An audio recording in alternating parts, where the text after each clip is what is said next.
Philippines के राष्ट्रपति Marcos और पीएम मोदी की द्विपक्षीय वार्ता। आज इन मुद्दों पर होगी चर्चा। फिलीपींस के राष्ट्रपति फर्डिनांड आर मार्कोस जूनियर नई दिल्ली पहुंचे, जहां पीएम मोदी के साथ उनकी द्विपक्षीय वार्ता होगी। दोनों नेता रणनीतिक और आर्थिक संबंधों को मजबूत करने पर ध्यान देंगे, रक्षा संबंधों को आगे बढ़ाएंगे और व्यापार व निवेश बढ़ाएंगे। हिंद प्रशांत क्षेत्र की स्थिति पर भी विमर्श होगा, क्योंकि दोनों देश चीन के साथ क्षेत्रीय विवादों का सामना कर रहे हैं। फिलीपींस के राष्ट्रपति फर्डिनांड आर मार्कोस जूनियर सोमवार दोपहर नई दिल्ली पहुंच गए। पीएम नरेंद्र मोदी के साथ उनकी द्विपक्षीय वार्ता मंगलवार को होगी। वार्ता के बारे में दोनों देशों की तरफ से बताया गया है कि यह आपसी रणनीतिक और आर्थिक संबंधों को मजबूत करने की दिशा में एक महत्वपूर्ण कदम होगा। मोदी और मार्कोस के बीच होने वाली बातचीत में रक्षा संबंधों को आगे बढ़ाने पर खास जोर दिया जाने वाला है।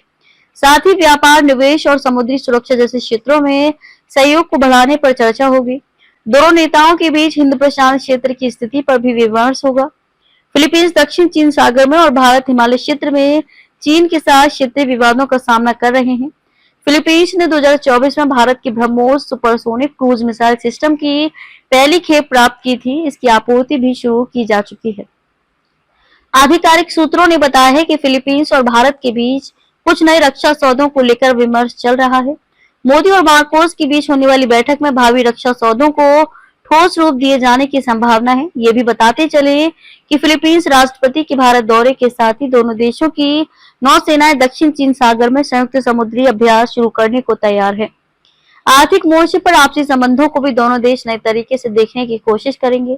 हाल ही में अमेरिका द्वारा फिलीपींस के सामानों पर 19% शुल्क लगाए जाने के बाद भारत के साथ व्यापारिक संबंधों को मजबूत करना मनीला के लिए महत्वपूर्ण हो गया है। दोनों नेता व्यापार, निवेश और डिजिटल प्रौद्योगिकी जैसे क्षेत्रों में सहयोग बढ़ाने पर ध्यान देंगे।